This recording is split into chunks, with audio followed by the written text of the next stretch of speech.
incomplete. Well, it certainly appears that they're going to try and keep getting him. Now out come the Patriots. To punt from deep inside their own territory, which means you're going to lose the field of the ball at least a few times on offense, get a couple of first downs. And here. They'll run it here. This is James White. And he'll get about 3 here as he's out to the 30. They tried a quick hitter inside, but that one was swallowed up because what they're hoping, this big defense didn't happen on that play.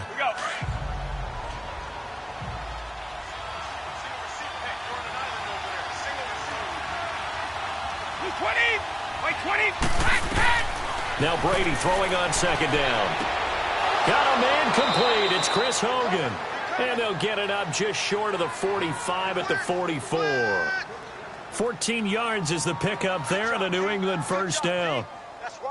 An ex-teammate used to tell me all the time, I hate experienced quarterbacks because no matter what, you really can't hide what you're doing. And I think that right there, he knew right away where the blitz was coming from, where his primary guy was going to be, and he would end up going to a secondary target for a nice game. I was just going to ask you, that wasn't the primary target. He's so good at that, isn't he? I think he knew right away that he wasn't going to get to his primary guy. I think he read that as soon as he got to the line of scrimmage, knew where the pressure was going to come from, and said, I know how to beat that, and that's what he did. And I put my first tally mark next to the Brady to Gronk counter here. I think it may be the first of many because once they get going, look out, things tend to snowball. Tom Brady trusts Gronk as much as any receiver I think he's thrown to in his career, and it's evident when you see that. Saying something. That's saying something right there, but he's earned it. And able to push his way forward here for a good little gain. He'll get a nice chunk there on the first down run, and it's 2nd and 4. A quick burst there, and he nicely bit off a pretty decent gain. Counting down toward the midway point in quarter one.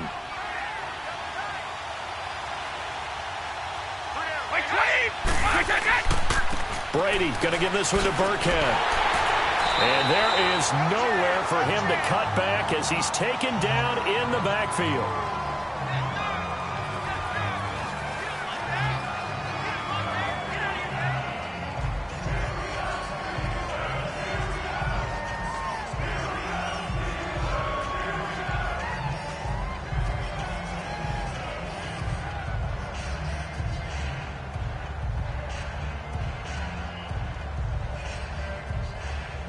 They'll need to get it to the 30 for a first. This is 3rd down.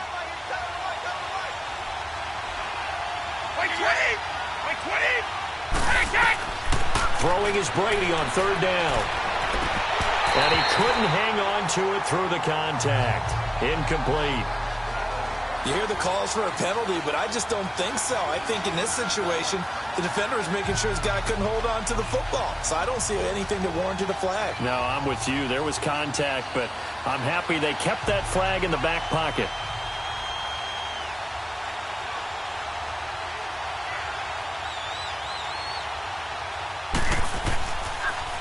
Oh, they get to the football. It's blocked. It's picked up. A live ball here, remember.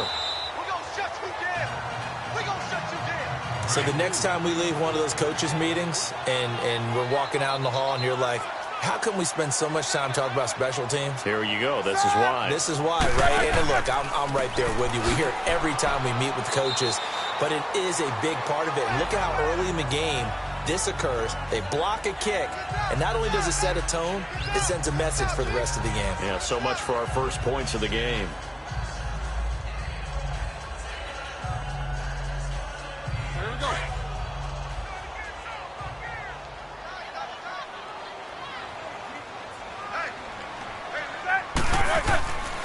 They'll go again with Bell. And he'll take it across the 50 and into New England territory. It'll be a pickup of a couple, and it leaves them with a 3rd and 3. And this is why aggressive defensive coordinators love to blitz. It wreaks havoc because they end up taking their attention to the blitzers, freed up the D lineman to make the play.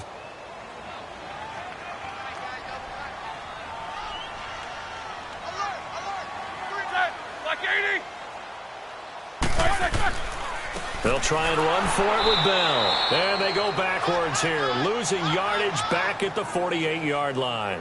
It's a loss of a full 3 yards, and it brings up 4th down. All right, quick observation, Brandon, because early on in this game, I'm seeing linebackers playing with their noses close to the line of scrimmage. And my guess is the wheels are turning on that other sideline. As a play caller, you're filing that away. Now the Patriot offense set to take over again.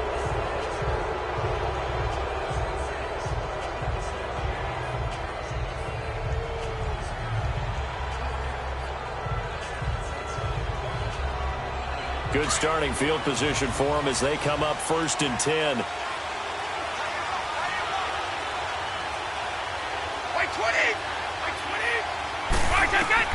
Brady now on 1st down.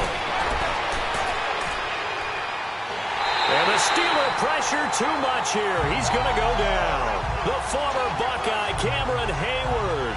And it'll be a 2nd and long. There's a little bit of defense right there. Nickel set, 5 defensive backs. They just snuffed out every route that was going. Quarterback never got rid of the football. Don't need it all back at once, but you figured solid move, but he's corralled just beyond the 40. 4 yards on the pickup there, and now they'll have to contend with a 13. Some of the most unselfish players on any football team, defensive tackles, because we ask them to just eat up blocks and allow. I think it's a high percentage play because you get the completion, and what you're counting on is your back to use his legs and his elusiveness to make people miss and pick up the 1st down. In this case, it didn't happen. He gets this one away.